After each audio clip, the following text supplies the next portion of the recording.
केंद्रीय वित्त मंत्री निर्मला सीतारमण ने आज अपना बजट पेश कर दिया है और इसी पर बात करने के लिए खुद हमारे साथ जुड़ गए हैं वित्त राज्य मंत्री अनुराग ठाकुर जी। अनुराग जी, सबसे पहले मैं जानना चाहूंगा, प्रधानमंत्री ने आपदा में अवसर का जो मंत्र दिया है उसमें उनका सबसे बड़ा सपना है आत्मनिर्भर भारत।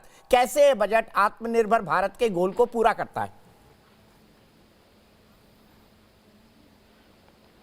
देखिए, पहली तो सबसे बड़ी चुनौती ये थी कि महामारी के समय देश की जनता की जान बचाई जा सके, फिर अर्थव्यवस्था को बचाए। मोदी जी ने जान बचाने का काम भी किया। दुनिया भर में मृत्यु दर सबसे कम है तो भारत उन देशों में से एक है। और इस अर्थव्यवस्था को वी शेप रिकवरी की बात की जाए तो बड़ी तेजी के साथ वो भी हो रहा है, क्योंकि पिछले 4 महीनों में जीएसटी कलेक्शन लगातार 1 लाख करोड़ रुपए से ज्यादा रही है। और इस बजट में सबसे बड़ी चुनौती थी कि किया क्या जाए। अगर जनता पर टैक्स का बोझ नहीं डालना है, नए कर नहीं लगाने हैं, तो सरकार की आमदन कैसे बढ़ेगी और सरकार निवेश अपना कैसे बढ़ाएगी। हमने अपने खर्चे को, दीपक जी, बढ़ाया 34.5% ज्यादा कैपिटल पर, कैपिटल एक्सपेंडिचर पर लगभग 5.5 लाख करोड़ रुपए ज्यादा खर्च करने वाले हैं।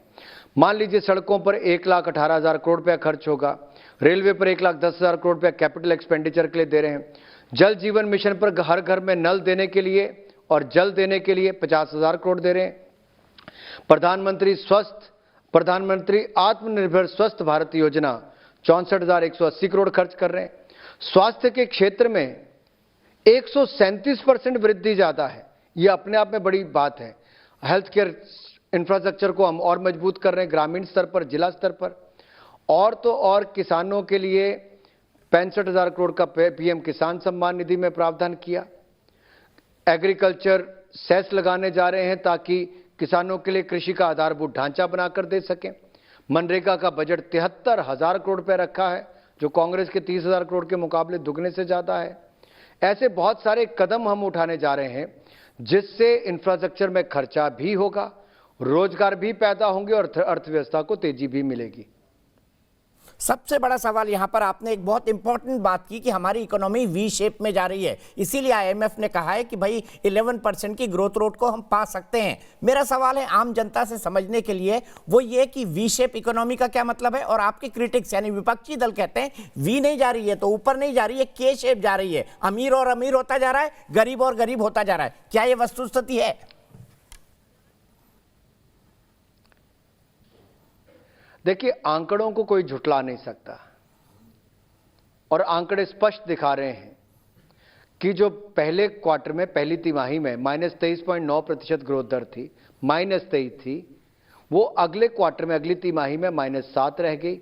और इस पिछली तिमाही में मुझे निश्चित तौर पर लगता है उससे अच्छी रही होंगी, क्योंकि जीएसटी कलेक्शन 1 लाख करोड़ से ज्यादा लगातार 4 महीने तक आई। जनवरी महीने में 1,20,000 करोड़ जीएसटी कलेक्शन थी, दिसंबर में 1,15,000 करोड़ थी, अक्टूबर नवंबर में 1 लाख और 1,05,000 करोड़ थी। तो ये अपने आप में दिखाता है कि भारतीय अर्थव्यवस्था अच्छे कर रही। तो वी शेप का मतलब है पहले नीचे आई, अब तेजी के साथ ऊपर जा रही है। ये है वी शेप रिकवरी। और ये इसलिए भी दिखती है कि अगर आप अधिकतर सेक्टर्स में देखें तो कंपनियां अच्छी कर रही, आपकी शेयर मार्केट अच्छा कर रही है। और पिछले कई वर्षों में पहली बार ये हुआ कि बजट आने के बाद मार्केट रिकॉर्ड 2000 अंक उछाल मारी हो। ये क्यों हुआ? क्योंकि सरकार ने बोल्ड डिसीजंस लिए। कड़े और बड़े निर्णय लेने के लिए मोदी जी को जाना जाता था और इस बार भी बड़े निर्णय लेने में मोदी जी पीछे नहीं हटे और ना ही मोदी सरकार पीछे हटी। हम देश में स्वास्थ्य का ढांचा भी सुदृढ़ करेंगे, सड़क और रेल का भी करेंगे, और जो पुरानी गाड़ियां हैं उससे भी मुक्ति दिलाने का काम स्क्रैपेज पॉलिसी के माध्यम से कर रहे हैं। और तो और नई बसें भी 20,000 के लगभग खरीदेंगे, जिससे गरीब आदमी को बसों में आने जाने के लिए अच्छी सुविधा शहरों में मिले।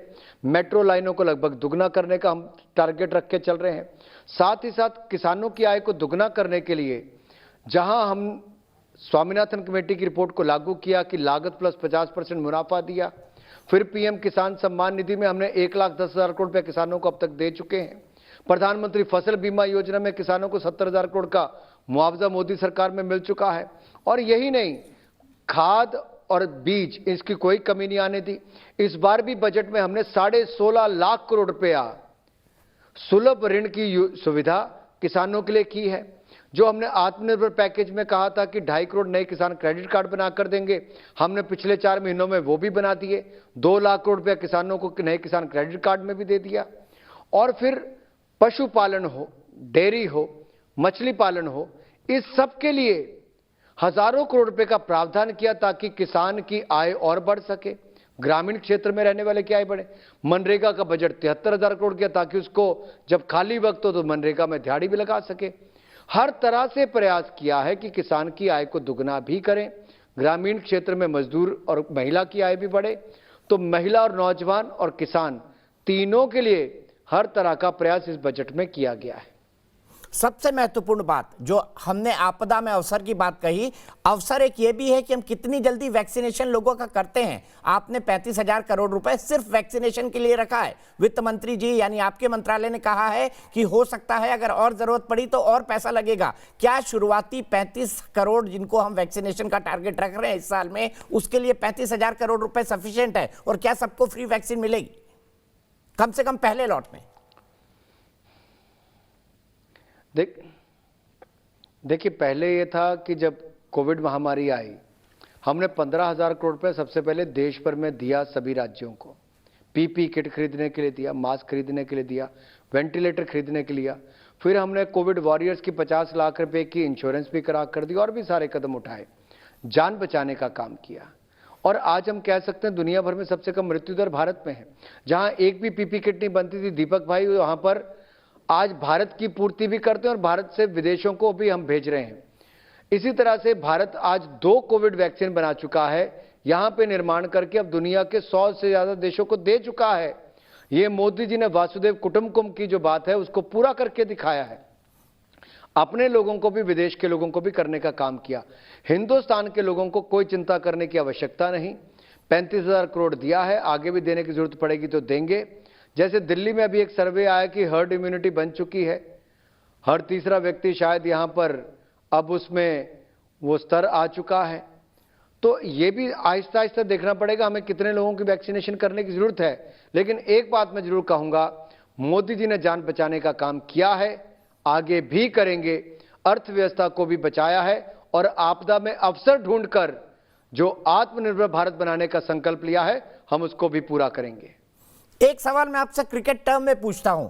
कई बार बोला कि अब तो टीम इंडिया की तरह बैटिंग करेगी टीम मोदी, तो आज वित्त मंत्री जी कैसा खेली? पुजारा की तरह खेली, पंत की तरह खेली, शुभमन गिल की तरह खेली? क्योंकि आपसे बड़ा कोई एक्सपर्ट हो नहीं सकता, आप तो खुद बीसीसीआई के अध्यक्ष रहे। कैसे खेली आज Nirmala Sitharaman ji on the floor of the house पर? मुझे लगता है शानदार बजट माननीय वित्त मंत्री जी ने पेश किया है। और अगर मैं क्रिकेट टर्म्स में कहूं तो आपकी शेयर मार्केट ने वो संदेश दे दिया, सभी टीवी चैनल्स ने संदेश दे दिया कि पूरे देश ने इस बजट का स्वागत किया है। इसका मतलब यह है निर्मला सीतारमण जी मैन ऑफ द मैच बनी है, शानदार प्रदर्शन उन्होंने किया है। ठीक है, फिलहाल एक ब्रेक के लिए रुकूंगा, लेकिन बातचीत का सिलसिला जारी है अनुराग जी।